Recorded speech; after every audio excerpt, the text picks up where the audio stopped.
साथियों, इस नए संसद भवन में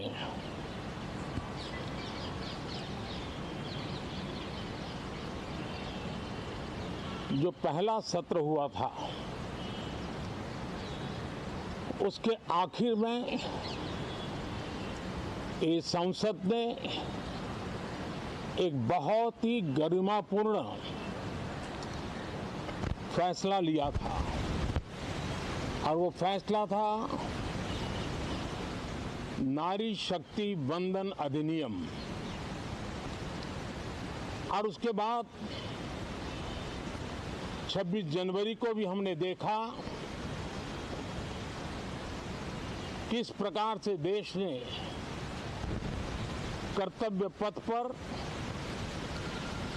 नारी शक्ति के सामर्थ्य को, नारी शक्ति के शौर्य को, नारी शक्ति के संकल्प की शक्ति को अनुभव किया। और आज बजट सत्र का आरंभ हो रहा है, तब राष्ट्रपति द्रौपदी मुर्मू जी का मार्गदर्शन और कल निर्मला सीतारमण जी के द्वारा इंटरिम बजट एक प्रकार से ये नारी शक्ति के साक्षात्कार का पर्व है। साथियों, मैं आशा करता हूं कि गत 10 वर्ष में जिसको जो रास्ता सूझा, उस प्रकार से संसद में सबने अपना अपना कार्य किया। लेकिन मैं इतना जरूर कहूंगा कि जिनको आदतन हुड़दंग करने का स्वभाव बन गया है, जो आदतन लोकतांत्रिक मूल्यों का चीरहरण करते हैं, ऐसे सभी माननीय सांसद आज जब आखिरी सत्र में मिल रहे हैं, तब जरूर आत्मनिरीक्षण करेंगे कि 10 साल में उन्होंने क्यों किया। अपने संसदीय क्षेत्र में भी 100 लोगों को पूछ ले, किसी को याद नहीं होगा, किसी को नाम भी पता नहीं होगा जिन्होंने इतना हुड़दंग हो हल्ला किया होगा।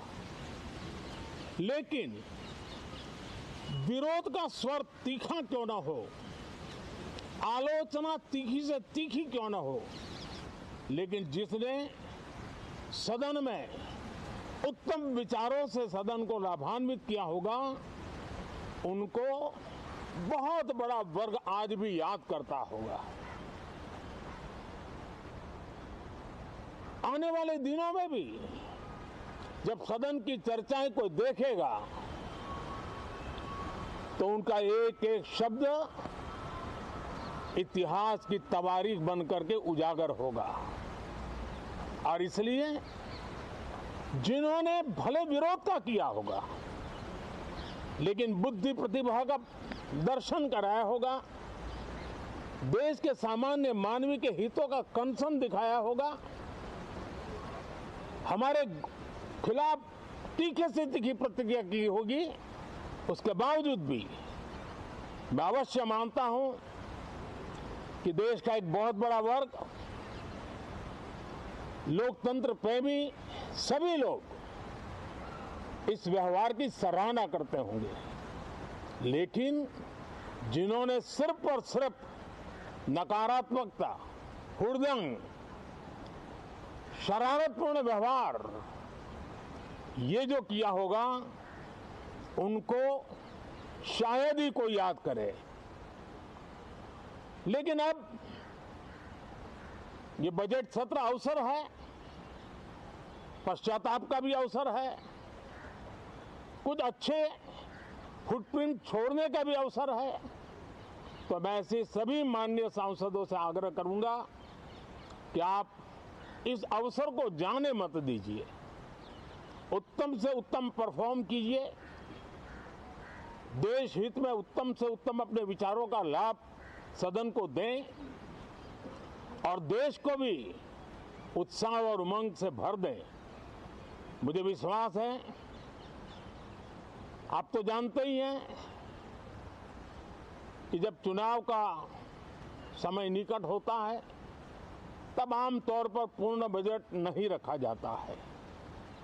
हम भी उसी परंपरा का निर्वाह करते हुए पूर्ण बजट नई सरकार बनने के बाद आपके समक्ष लेकर के आएंगे। इस बार एक दिशा निर्देशक बातें लेकर के देश की वित्त मंत्री निर्मला जी हम सब के सामने कल अपना बजट पेश करने वाली है। साथियों, मुझे विश्वास है कि देश नित्य प्रगति की नई नई ऊंचाइयों को पार करता हुआ आगे बढ़ रहा है। सर्वस्पर्शी विकास हो रहा है, सर्वांगीण विकास हो रहा है, सर्वसमावेशक विकास हो रहा है। ये यात्रा जनता जनार्दन के आशीर्वाद से निरंतर बनी रहेगी। इसी विश्वास के साथ फिर आप सभी को मेरा राम राम।